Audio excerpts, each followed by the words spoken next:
Today's webinar is with the National Police Accountability Project. We have the Executive Director of Lauren Bonds here.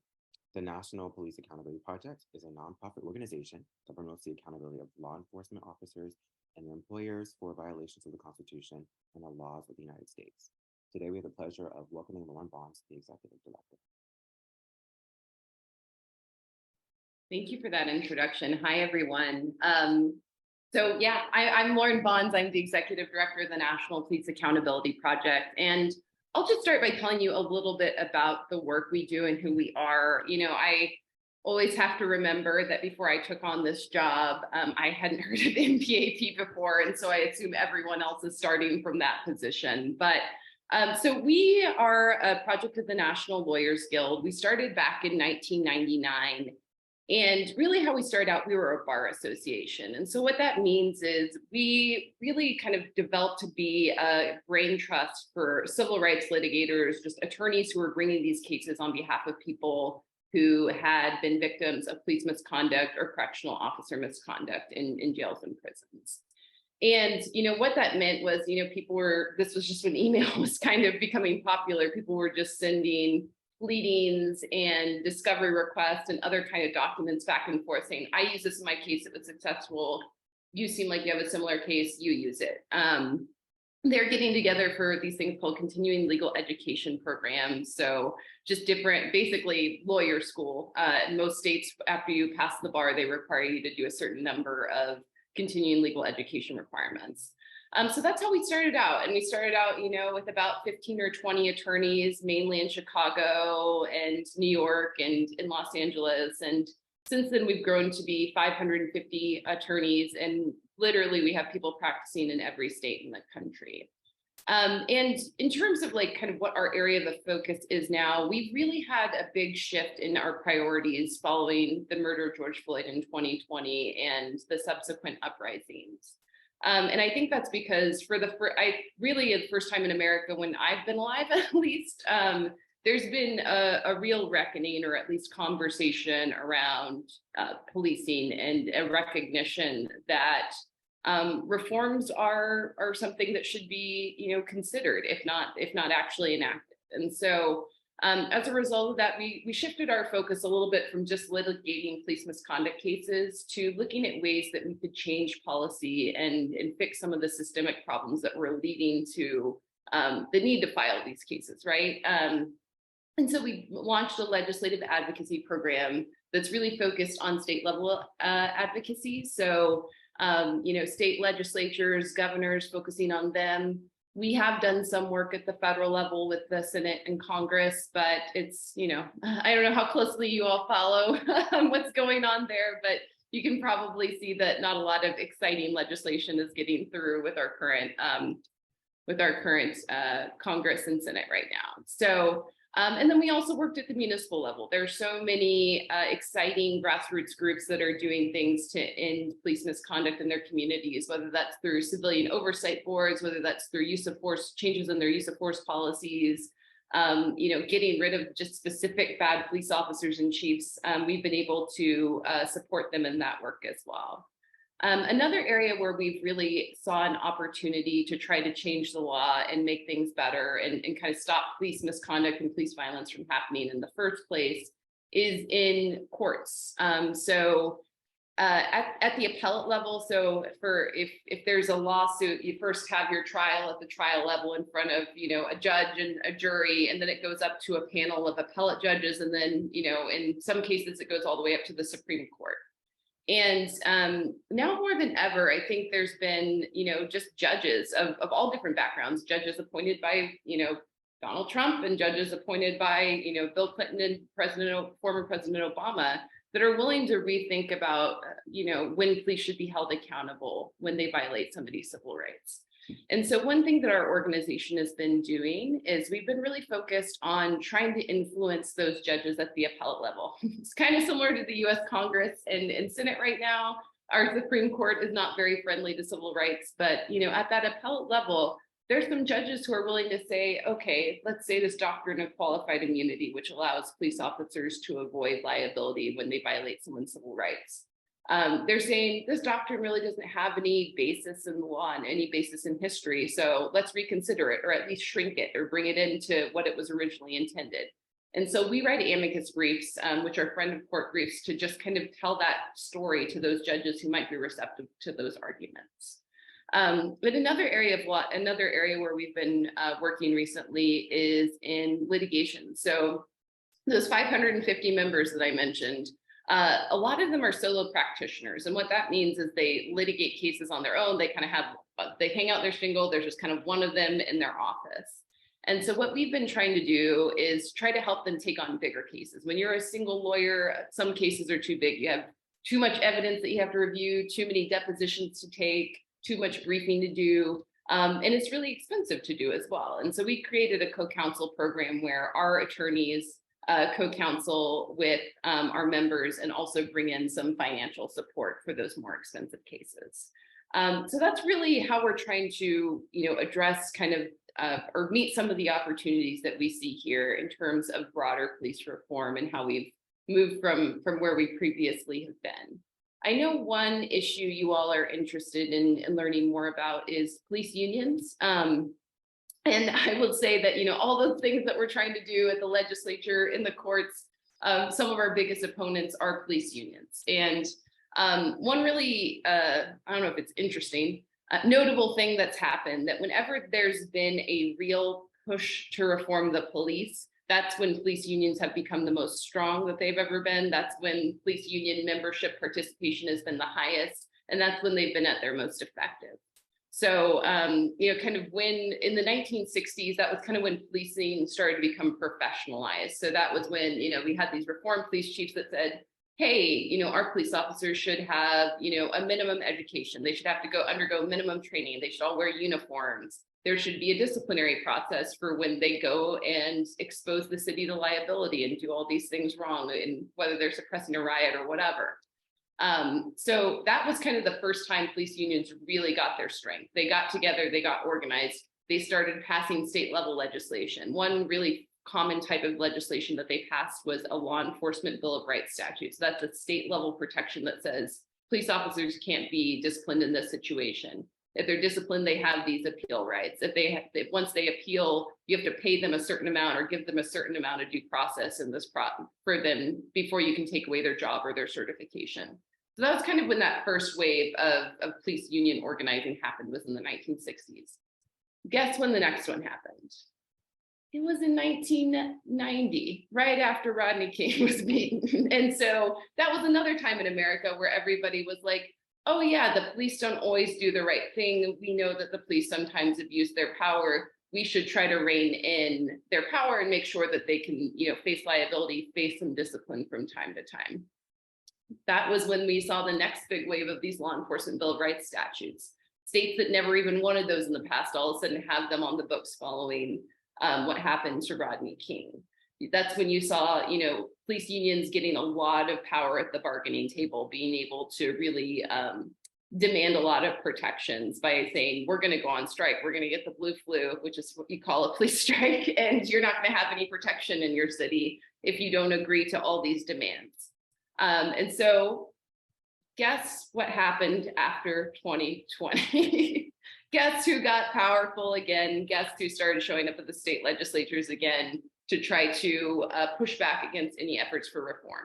And so that police unions, they're at their peak again. We're really seeing that happening. And I'll just note that, talking about those law enforcement Bill of Rights statutes that create all these very special protections that no other public employee is entitled to.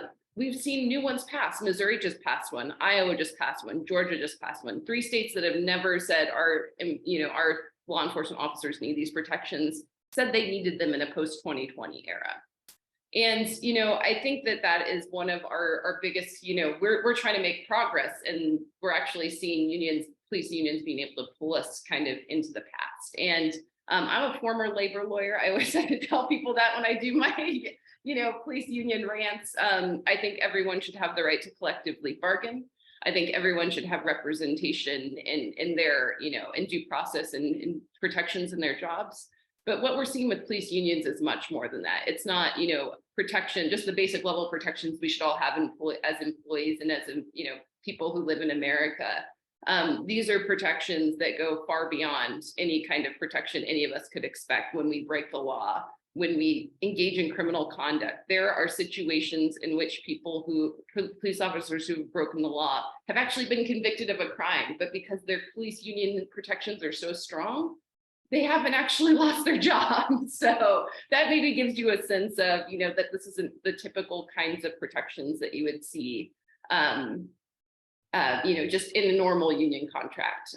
This is really, a level of impunity, providing a level of impunity that, you wouldn't expect anyone to have in any position. Even the president doesn't have as much protection as a police officer does. So that is my kind of overview of MPAP's work. Kind of my rant on police unions and how our work is a little bit inconsistent with the efforts that they're engaging in.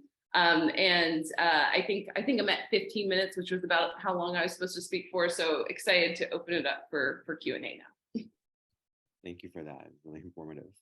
All right, so I guess the first question that some of our members wanted to ask you was, what motivated you to become involved in the field of police accountability and the work of the MPAP?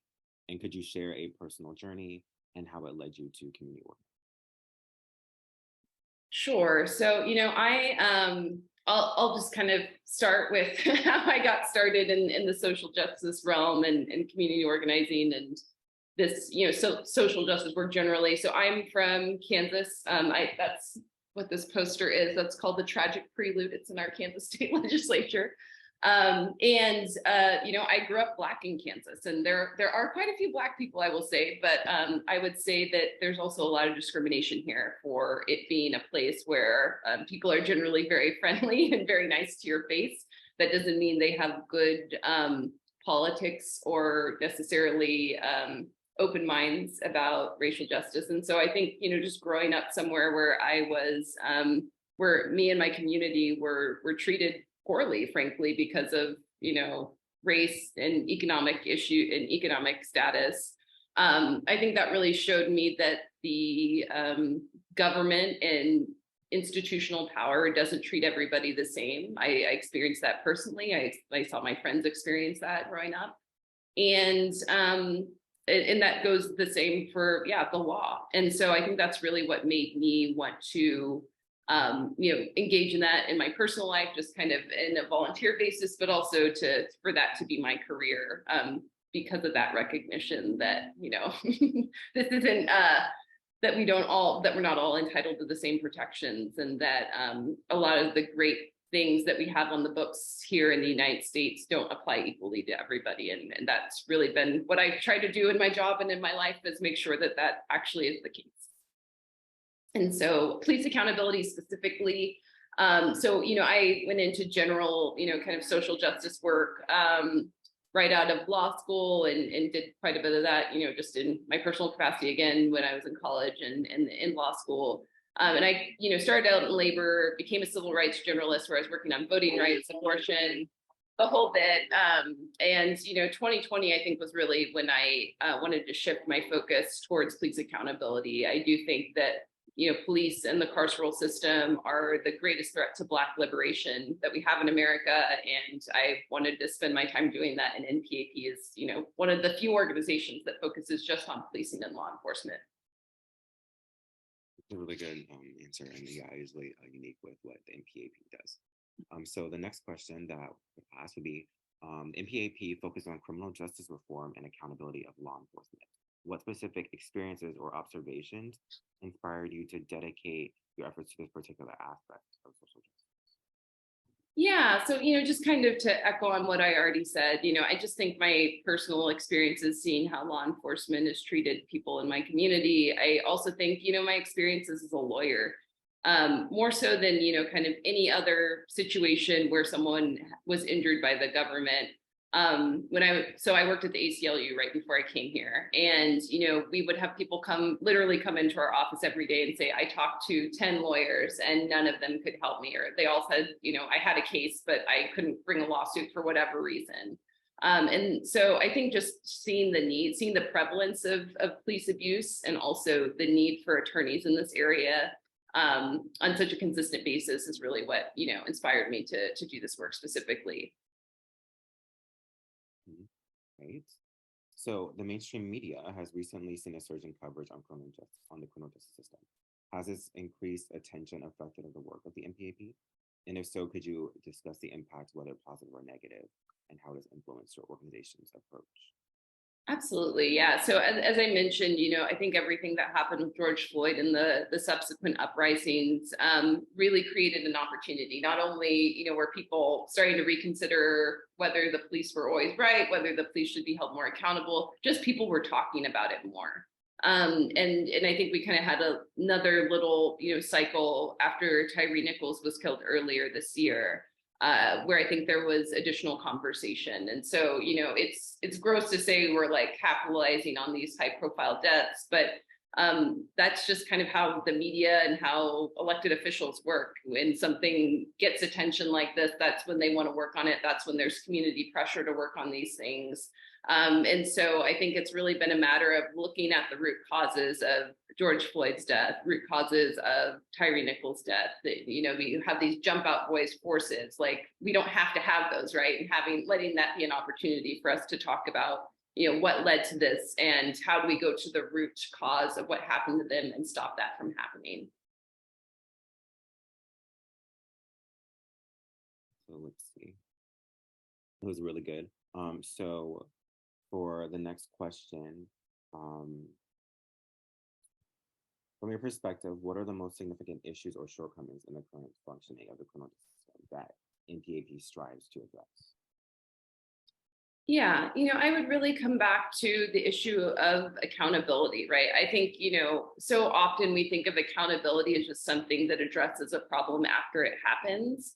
But in reality, when there's accountability, it can deter misconduct from happening as well. That's the idea behind, civil rights lawsuits, why Section 1983, which allows people to sue under the US Constitution, was passed. So victims of government abuse can recover something that, aids their injuries, but also to stop police or a government official from doing it in the first place, because they know they will have consequences.